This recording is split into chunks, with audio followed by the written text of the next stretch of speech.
Hello everyone, this is Gamer, and welcome back to the 39 Steps. Let's continue where we last left off, shall we? Run to the hills. Hannay must lie low, but the Scottish police are pursuing him with an advantage on their home turf. Run to the hills.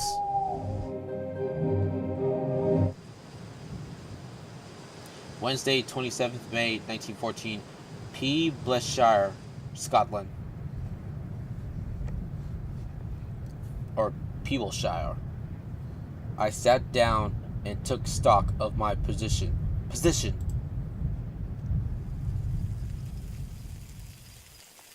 Raining. Light sprinkle. I realized that my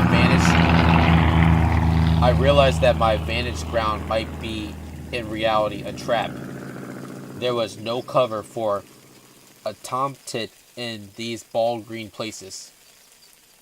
But what about the house way down there? There's a little house in the near bottom left right there. And I see smoke coming over there. Observations from a hill. A chance. There might be a chance on the moors to the left or right. Found. My enemies had located me, and the next thing would be a cordon round me. I didn't know what force they could command, but I was certain it would be sufficient. Escape.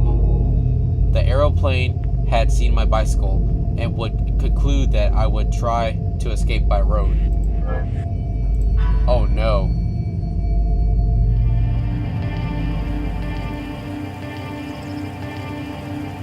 Ditch the bike.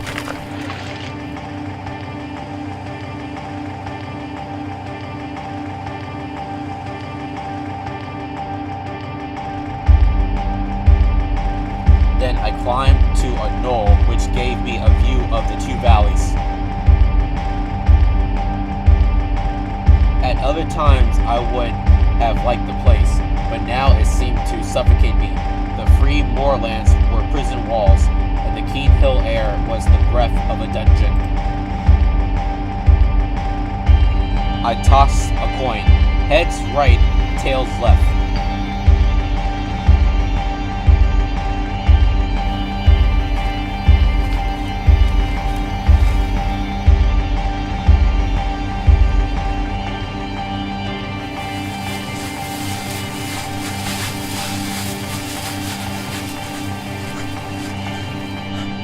There, I found the roadman. Good day to you. He looked at me with a fishy eye. Confound the day I ever left the herding. There I was, my own master. Now I'm a slave to the government, tethered to the roadside with sair een in a back like a suckle. The roadman. The job. The plight of the road mender was a difficult one. Breaking up stones and laying them across miles of Scottish tracks was a tough job indeed. The man. He was a wild figure, about my size, but much bent, with the weak beard on his chin and a big pair of horn spectacles.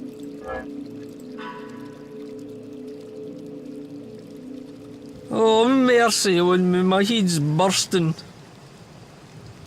I can't do it. The surveyor man just report me, I'm for my bed. What is your trouble, may I ask? His trouble was clear enough. The trouble is that I'm no sober. Last night my daughter Maren was wadded, and the dance still four in the byre.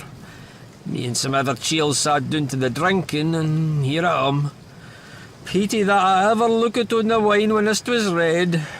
Sleep sounds like your best bet. It's easy speaking.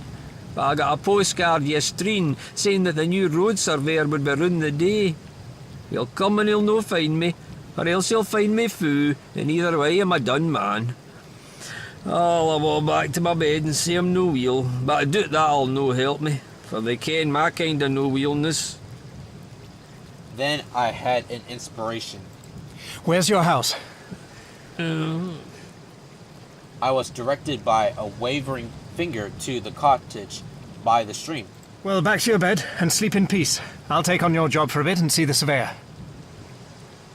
He stared at me blankly. Then, as the notion dawned on his funneled brain, his face broke into the vacant drunkard's smile. Eh? Hey, you're the Billy. It'll be easy enough managed. I've finished that bing o' stains, so you needn't chop any more for noon. Just take the barry and wheel enough metal fra yon quarry down the road to make another bing the morn. My name's Alexander Turnbull, and I've been 7 year at the trade and 20 afore that herding in Leith and Water. My friends call me Eki, and Wales Specky, for I wear glasses in wake of the sight. Just you speak the surveyor fair and calm, sir, and he'll be fell pleased. I'll be back, midday. I borrowed his spectacles and filthy old hat, stripped off coat, waistcoat and collar, and gave him them to carry home. I borrowed, too, the foul stump of a clay pipe as an extra property. He indicated my simple task, and without more ado set off at an ample bedwards. Then I set to work to dress for the part. I opened the collar of my shirt. It was a vulgar blue and white check such as plowmen wear, and revealed a neck as brown as any tinker's. I rubbed a good deal of dirt also into the sunburn of my cheeks. My boots did not satisfy me, but by dint of kicking among the stones, I reduced them to the granite-like surface which marks a roadman's footgear. I broke one of the bootlaces and retie it in a clumsy knot, and loosely the other so that my thick gray socks bulged over the uppers. I bit and scraped my fingernails till the edges were all cracked and uneven. The men I was matched against would miss no detail. I rolled up my sleeves, and there was a forearm which might have been a blacksmith's, sunburned and rough with old scars. A roadman's eyes would no doubt be a little inflamed, so I contrived to get some dust in both of mine, and by dint of vigorous rubbing produced a bleary effect.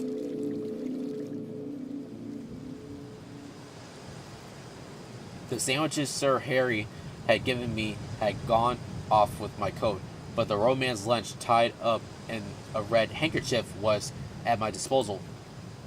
I did up the bundle again and put the paper conspicuously beside it. On I went, trundling my loads of stone with the heavy step of the professional. Soon I grew warm, and the dust on my face changed into solid and abiding grit.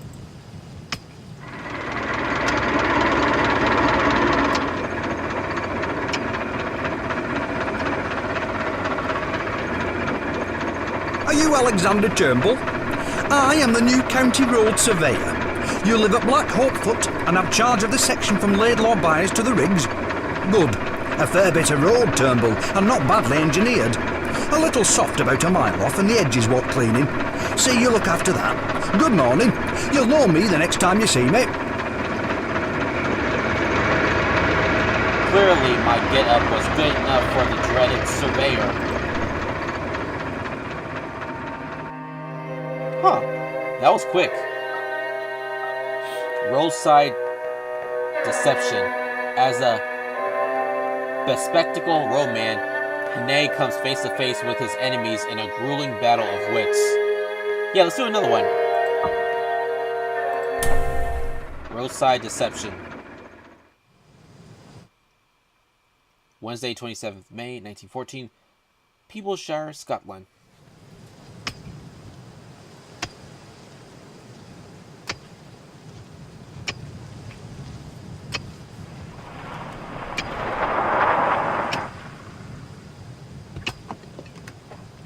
Just about midday, a big car stole down the hill, glided past, and drew up 100 yards beyond. Its 3 occupants descended as if to stretch their legs and saunter towards me. 2 of the men I had seen before from the window of the Galloway Inn. One, lean, sharp, and dark. The other, comfortable and smiling. The third had the look of a countryman, a vet, perhaps, or a small farmer. He was dressed in ill-cut knickerbockers, and the eye in his head was as bright and weary as a hen's. Morning! That's a fine, easy job of yours. I slowly and painfully straightened my back after the roadman, spat vigorously after the manner of the low Scot, and regarded them steadily before replying. There's worse jobs, and there's better. I would rather have yours, sitting all day on your hinderlands in 8 cushions. It's you and your muckle cars that wreck my roads. If we all had our richts, you should be made to mend what you break. The bright-eyed man was looking at the newspaper lying beside Turnbull's bundle. I see you get your papers in good time. Aye, in good time. Seeing that paper come out last Saturday, I'm just 6 days late. He picked it up, glanced at the superscription, and laid it down again. You've a fine taste in boots. These were never made by a country shoemaker. They were not. They were made in London. I got they through the gentleman that was here last year for the shooting. What was his name now? I scratched a forgetful head. Let us get on. This fellow is all right. Let us get on. This fellow is all right. Did you see anyone pass early this morning? He might be on a bicycle or he might be on foot. Huh, that was a little weird. The dialogue went a little faster than before. I don't know. I very nearly fell into the trap and told a story of a bicyclist hurrying past in the gray dawn. I hope that doesn't mess up the audio. I wasn't up very early. You see, my daughter was married last night, and we keep it up late. I opened the house door about 7, and there was nobody on the road then. Since I come up here, there has just been the baker and the Rackhill herd, besides you gentlemen. One of them gave me a cigar, which I smelt gingerly and stuck in Turnbull's bundle. They were out of sight in 3 minutes, and my heart leaped with an enormous relief. I went on wheeling my stones.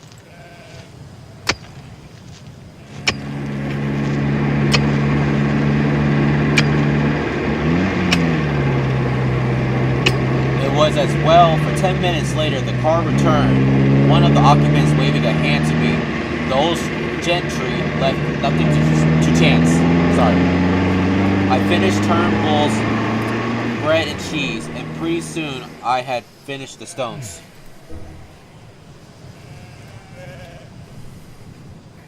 The next step was what puzzled me. I had a notion that the cordon was still tight round the glen, and that if I walked in any direction I should meet with questioners. Get out I must. No man's nerve could stand more than a day of being spied on. Then suddenly... Excuse me, may I trouble you for a light?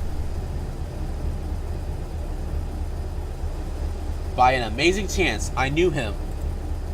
His name was Marmaduke Jopley, and he was an offense to creation.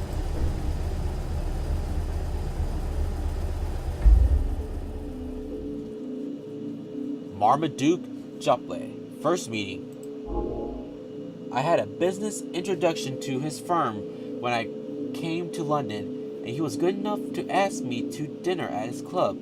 There he showed off at a great rate, and pattered about his duchesses, till the snobbery of the creature turned me sick. I asked the man afterwards why nobody kicked him, and was told that Englishmen reverence the weaker sex. Huh.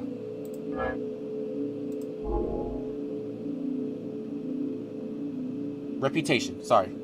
He was a sort of blood stockbroker who did his business by totaling eldest sons and rich young peers and foolish old ladies. He would crawl a mile on his belly to anything that had a title or a million. Huh. So he loves money, huh?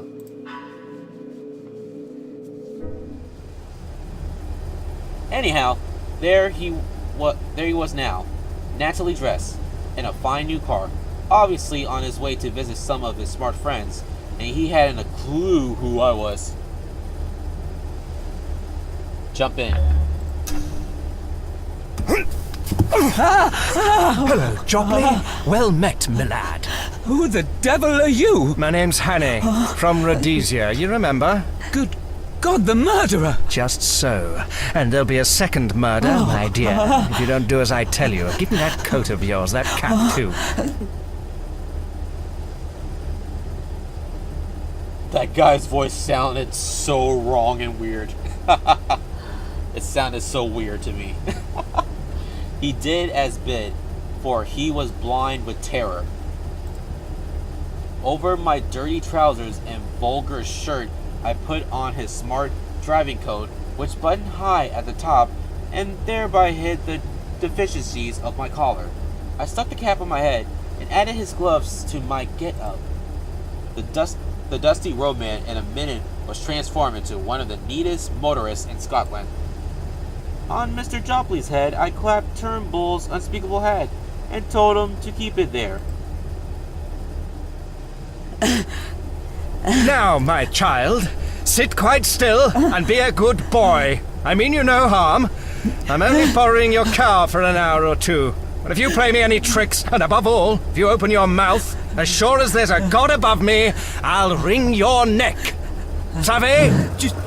Just don't hurt me!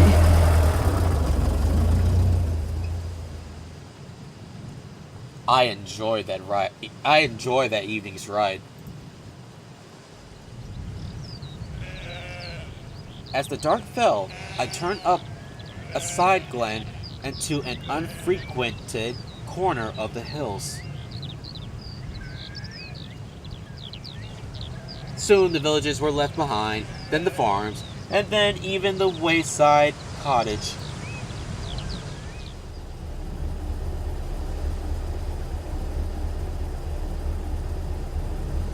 Here we stopped, and I blinkingly reversed the car and restored to Mr. Jopley his belongings.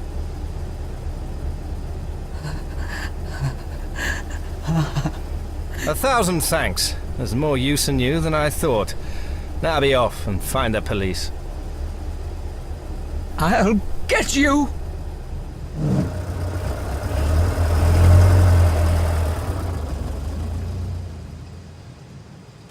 As I sat on the hillside, I reflected on the various kinds of crime I had now sampled.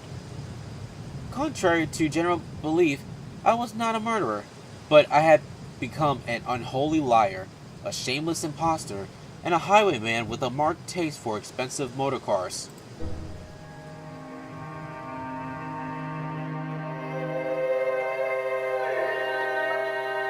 The game is up.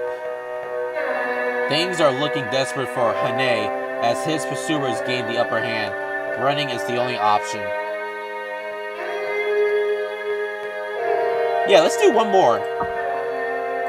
I'm feeling it. The game is up. I kept on doing like 1 or 2, but I'm going to do 3 this time. Thursday, 28th May, 1914, Peopleshire, Scotland. I want to do 3 this time. After this, I'll definitely stop the video. I spent the night on the hillside. It was cold business. I mean, it was a cold business, for I had neither coat nor waistcoat. These were in Mr. Turnbull's keeping, as was Scudder's little book. my watch, and worst of all, my pipe and tobacco pouch. Only my money accompanied me in my belt, and about half a pound of ginger biscuits in my trousers pocket. I sucked off half those biscuits, and by warming myself deep into the heather, got some kind of warmth.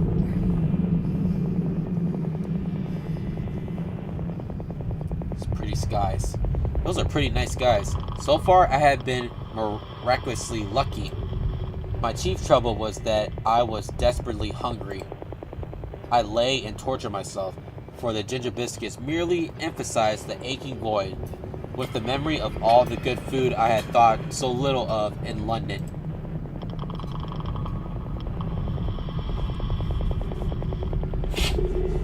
In longing hopelessly for these dainties, I fell asleep.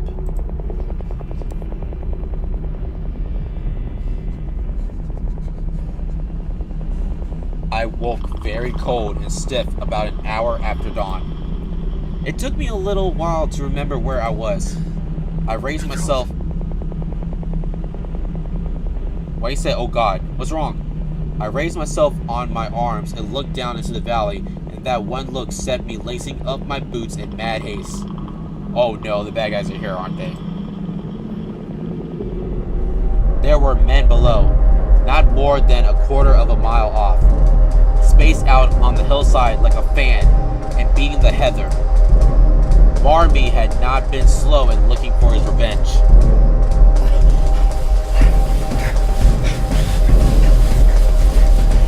I scrambled to the top of the ridge. My pursuers were patiently quartering the hillside and moving upwards. Keeping behind the skyline, I ran for maybe half a mile. Then I showed myself.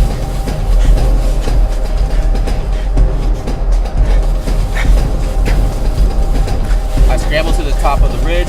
The line of search had changed direction. My pursuers were patiently quartering the hillside and moving upwards. Keeping behind the skyline, I ran for maybe half a mile. I pretended to retreat over the skyline, but instead went back the way I had come. In 20 minutes, I was behind the ridge, overlooking my sleeping place. The police had evidently called in local talent to their aid, and the men I could see had the appearance of herds and gamekeepers. The exercise had warmed my blood, and I was beginning to enjoy myself. I trusted to the strength of my legs, but I was well aware that those behind me would be familiar with the lie of the land, and that my ignorance would be a heavy handicap. My stratagem had given me a fair start. Call it 20 minutes, and I had the width of a glen behind me before I saw the first heads of the pursuers.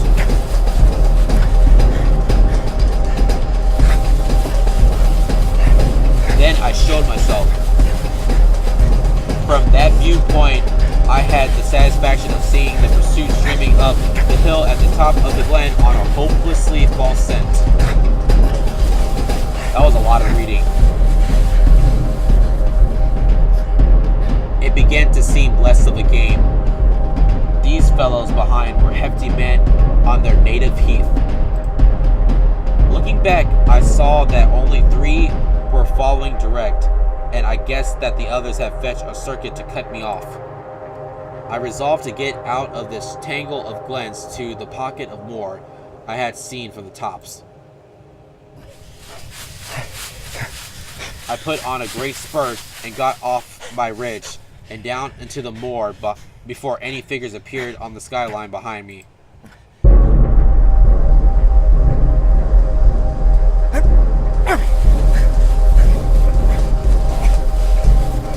Clearly the road ran to a house, and I began to think of doing the same.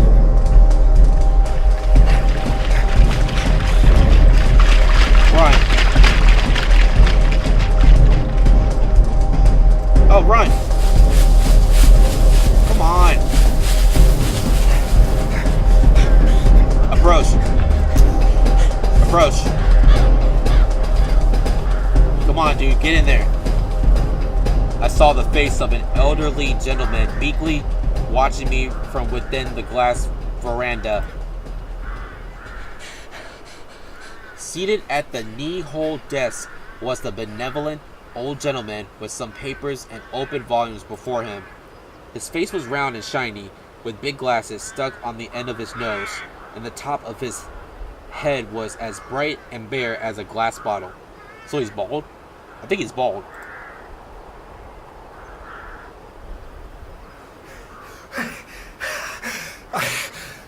You seem in a hurry, my friend.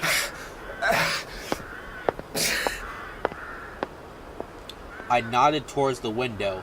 It gave a prospect across the moor and revealed figures half a mile off straggling through the heather. Ah, I see. A fugitive from justice, eh? Well, we'll go into the matter at our leisure. Meantime, I object to my privacy being broken in upon by the clumsy rural policeman. Go into my study and you will see 2 doors facing you. Take the one on the left and close it behind you. You will be perfectly safe. Once again, I have found an unexpected sanctuary.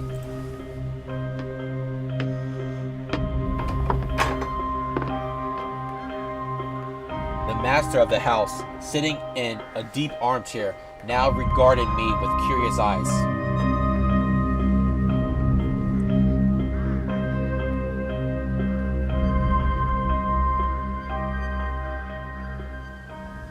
Are they gone? They have gone. I convinced them that you had crossed the hill. I do not choose that the police should come between me and one whom I am delighted to honor.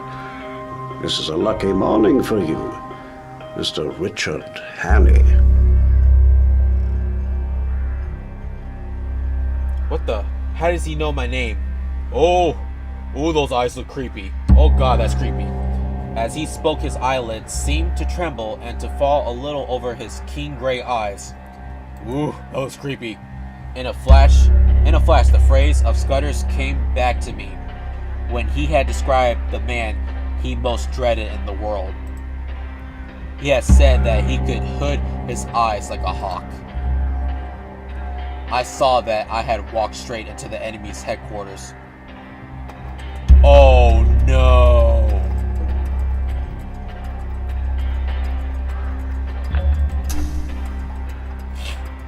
He seemed to anticipate my intention, for he smiled gently and nodded to the door behind me.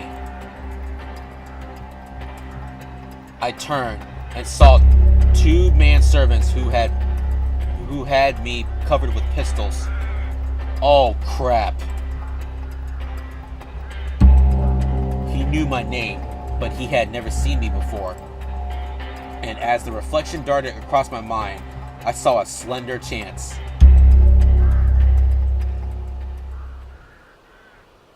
I don't know what you mean. And who are you calling Richard Hannay? My name's Ainsley. So, but of course you have others. We won't quarrel about a name. I was pulling myself together now, and I reflected that my garb, lacking coat and waistcoat and collar, would at any rate not betray me. I put on my surliest face and shrugged my shoulders. I suppose you're going to give me up after all, and I call it a damn dirty trick. My God, I wish I'd never seen that cursed motor car. Here's the money and be damned to you. He opened his eyes a little. Oh no, I shall not give you up. My friends and I will have a little private settlement with you. That is all. You know a little too much, Mr. Hannay. You're a clever actor, but not quite clever enough.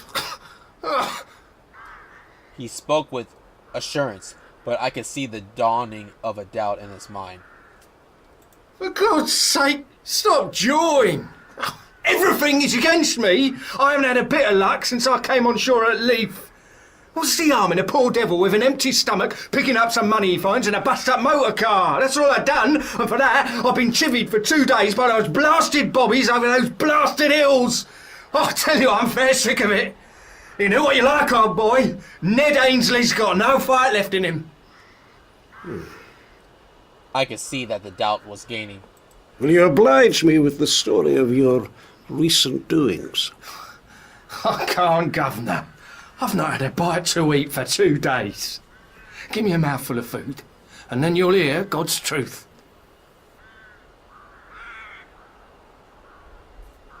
Huh.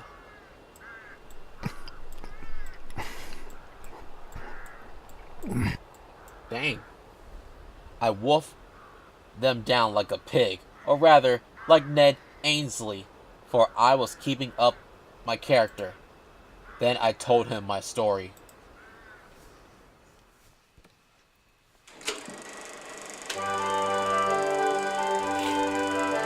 God's truth.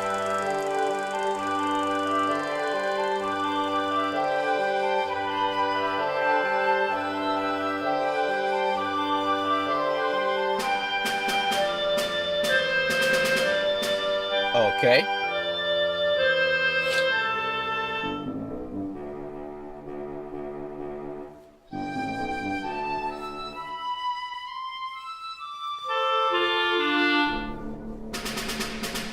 Okay.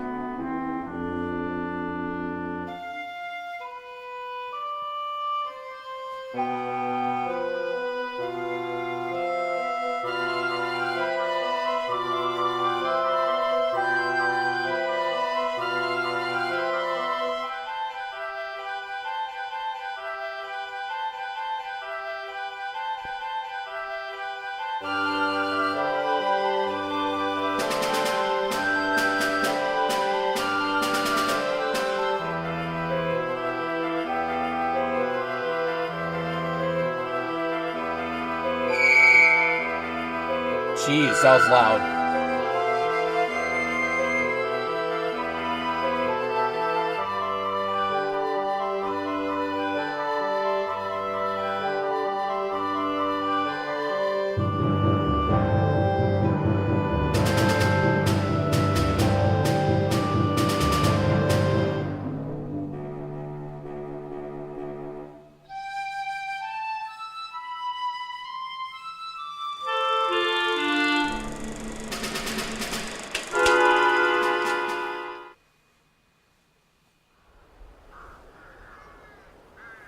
I can have the money back for a fat lot of good it's done me. Those perishers are all down on a poor man. Now, if it had been you, Governor, that had found the quids, nobody would have troubled you.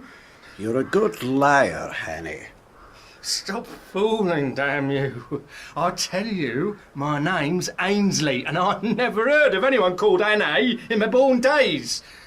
I'd sooner have the police than you with your Hannays and your monkey-faced pistol tricks.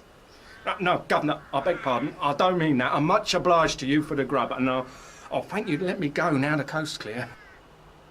It was obvious he was badly puzzled. He had never seen me, and my appearance must have altered considerably from my photographs. I do not propose to let you go. If you are what you say you are, you will soon have a chance of clearing yourself. If you are what I believe you are, I do not think you will see the light much longer. He rang a bell, and a third servant appeared from the veranda. I want the Lanchester in 5 minutes. There will be 3 to luncheon. You'll know me next time, Governor. Karl, stecke diesen in den Lagerraum. Und bis ich zurückkomme, bist du mir für ihn verantwortlich. I was marched out of the room with a pistol at each ear.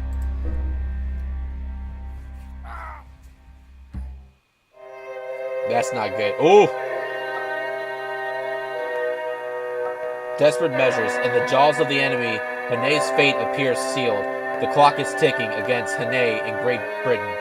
Ooh! These eyes look creepy. I'm out. Alright, guys. I will end my video here. Wow, we're almost done with this game. There's only 7 more events after that. Wow.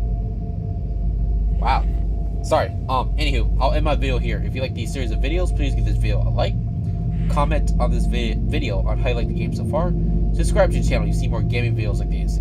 Alright, this has been Gamer. Peace out, and I'll definitely see you on the next episode of the 39 Steps. Bye, everyone.